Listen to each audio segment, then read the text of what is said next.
और आइए शुरुआत करते हैं। अमेरिका की नई सुरक्षा रणनीति ने यूरोप अमेरिका के रिश्तों में तनाव को बढ़ा दिया है। ट्रंप ने यूरोपीय देशों को कमजोर बताते हुए यूक्रेन युद्ध पर भी यूरोप की नीतियों पर हमला बोला है।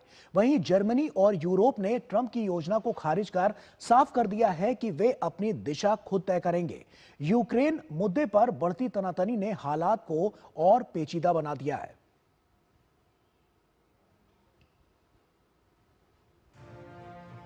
हाल ही में ट्रंप प्रशासन ने अपनी राष्ट्रीय सुरक्षा रणनीति में बड़ा बदलाव किया है। अमेरिका फर्स्ट नीति पर आधारित सुरक्षा रणनीति में दशकों से करीबी सहयोगी रहे यूरोप की अनदेखी ने दोनों पक्षों के संबंधों पर कई सवाल खड़े कर दिए हैं। व्हाइट हाउस की ओर से जारी दस्तावेज में यूरोप की आलोचना की गई है। कहा गया है कि यूरोप का वजूद खत्म हो रहा है। इसमें यूरोपीय देशों में लोकतंत्र और अभिव्यक्ति की आजादी के उल्लंघन पर दुख जताया गया है और इसमें सुधार की जरूरत बताई गई है। अमेरिकी सरकार के अनुसार यूरोप की समस्याओं में आप्रवासन नीति, अभिव्यक्ति की आजादी पर पाबंदी और राजनीतिक विरोधियों को दबाना, जन्म दर में भारी गिरावट और राष्ट्रीय पहचान शामिल हैं। इतना ही नहीं, अमेरिका अब रूस को खतरा भी नहीं मानेगा। इस पर पलटवार करते हुए जर्मनी ने अमेरिकी सुरक्षा योजना के कुछ हिस्सों को पूरी तरह से खारिज कर दिया है। जर्मनी के चांसलर फ्रेडरिक मर्ज ने कहा है कि यूरोप को अमेरिका पर अपनी निर्भरता कम करनी होगी।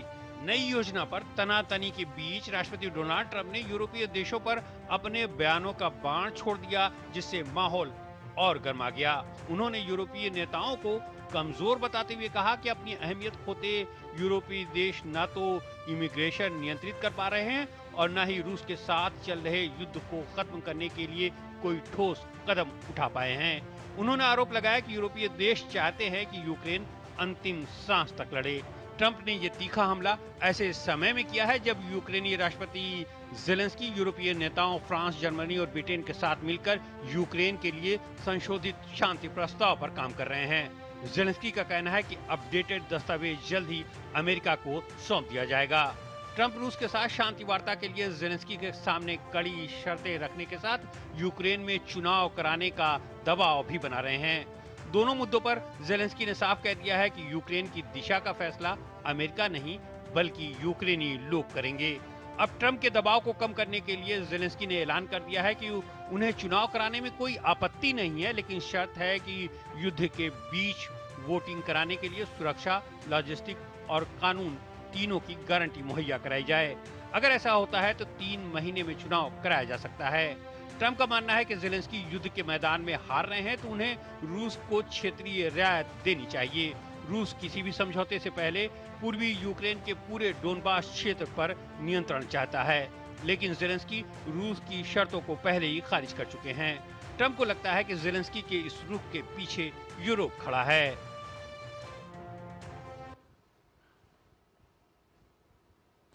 तो इस अहम विषय पर यह रिपोर्ट आपने देखी। आइए इसी पर चर्चा करते हैं। प्रभु दयाल जी हमारे साथ जुड़ रहे हैं, फॉर्मर सीनियर डिप्लोमेट है। सर, बहुत स्वागत आपका।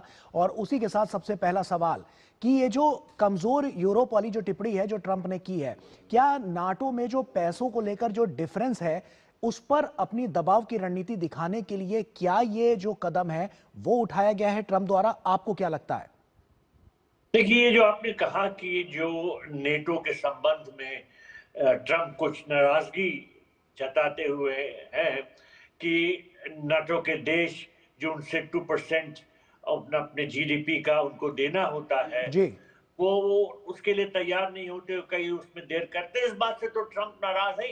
लेकिन देखिए, ट्रंप की जो यूरोप पे नाराजगी है उसकी एक और बहुत बड़ी वजह है और मूल कारण ये है कि ट्रंप जो है वो चाहते हैं कि उनको नोबेल पीस प्राइज मिले और वो सोच रहे हैं कि जो यूरोप की पॉलिसीज हैं इसकी वजह से रशिया यूक्रेन वॉर रुक नहीं पा रही है और उनका जो ये नोबेल पीस प्राइज का उनका सपना है ये पूरा नहीं हो पा रहा।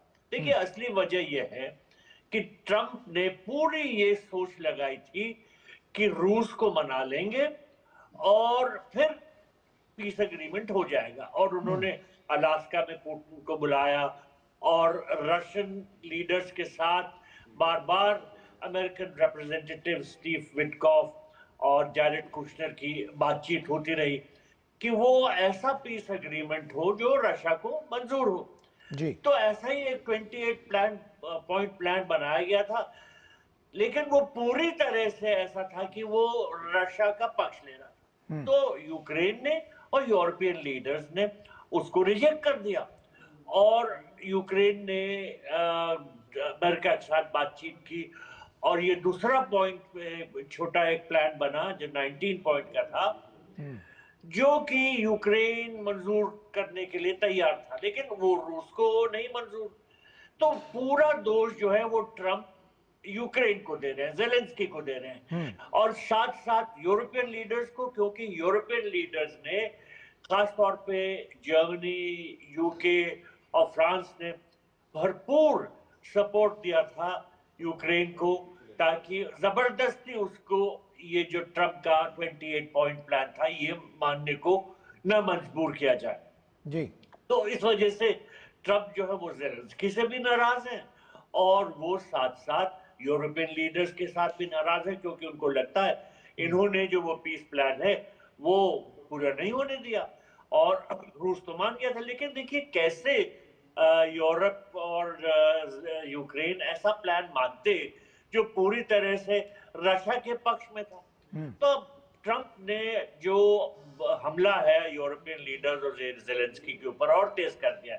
हाल ही में उन्होंने एक इंटरव्यू में ये कहा कि ये जो यूरोपियन लीडर्स हैं ये सिर्फ बात करते हैं और कुछ काम नहीं करते, और ये भी कहा कि जो वो अपना जो सपोर्ट है जो यूक्रेन को दे रहे हैं वो धीरे धीरे कम भी कर देंगे। हर तरह से उन्होंने ये जाहिर करने की कोशिश की कि यूरोप के जो लीडर्स हैं उनकी पॉलिसीज जो हैं वो ठीक नहीं है, और यूक्रेन के युद्ध के प्रति तो बिल्कुल ही गलत है। तो लेकिन बात ये है कि उन्होंने प्रभु सर, इसमें यह भी तो समझने वाली बात है कि जिस तरह की जो बात मिडिल में आकर ट्रंप ने की थी कि रूस और यूक्रेन किसी तरह से शांति के पक्ष पर आगे बढ़ेंगे, लेकिन अभी जो मौजूदा स्थिति है जिसमें साफ तौर पर यूरोप सपोर्ट करता हुआ यूक्रेन का नजर आ रहा है, तो ऐसे में अभी आगे की राह कैसे होने वाली है? क्या अभी और ज्यादा इस तरह से जो युद्ध है और भीषण होता हुआ नजर आ सकता है, या इसके भी अलग अलग पैमाने हैं और अलग अलग मतभेद हैं जो साफ तौर पर समय के साथ धीरे धीरे करके उजागर होते हुए नजर आ रहे हैं? आपको क्या लगता है? देखिए, मुझे ये लगता है कि कुछ ऐसे मुद्दे हैं जिन पे दोनों पक्षों में दूरी बनी हुई है और समझौता होना मुश्किल है। पहली बात तो टेरिटोरियल मैटर्स की है। जो रशिया चाहता है वो ये कि क्राइमिया और ईस्टर्न यूक्रेन में जो टेरिटरीज उसके कब्जे में है वो उसी के हो जाए। यूक्रेन मान जाए कि वो सीड कर दे ये टेरिटरीज और वो रशिया को दे दी जाए हमेशा के लिए।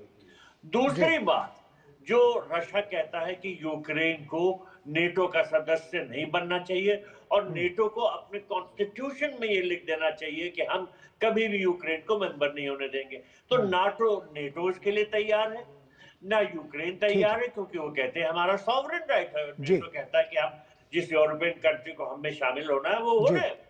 तो रूस कौन होता है मना करने वाला? तो ये ऐसे मुद्दे हैं जिसमें बहुत दूरी है, तनाव है, ना रूस झुकने को तैयार है, ना यूरोपियन कंट्रीज साथ साथ यूक्रेन के खड़े हैं और वो भी झुकने को तैयार नहीं है। तो इस वजह से ये बिल्कुल प्रभु सर, जो आप बात यहाँ पर कर रहे हैं वो अपने आप में बहुत गंभीर तो हैं और तमाम इंपॉर्टेंट फैक्टर्स को भी उजागर करती हैं, क्योंकि इंटरनेशनल फोरम पर जब हम देख रहे हैं कि जिस तरह से जो ट्रंप की बयानबाजी है वो तो तेज होती हुई नजर आ रही है, लेकिन आने वाले समय में और देखना होगा कि तस्वीर किस ओर इशारा करती है और कितनी साफ होती हुई नजर आती है जो तमाम कॉन्फ्लिक्ट चल रहे हैं उसमें और जो ट्रंप कह रहे हैं उस पर। बहुत बहुत शुक्रिया प्रभु सर जुड़ने के लिए और तमाम बातचीत हमसे यहाँ पर करने के लिए, बहुत बहुत शुक्रिया आपका। एक छोटे से ब्रेक का यहाँ पर वक्त हो गया, ब्रेक के उस पर जब लौटेंगे तो अपनी दूसरी खबर से आपको रूबरू कराएंगे और उसी पर चर्चा करेंगे।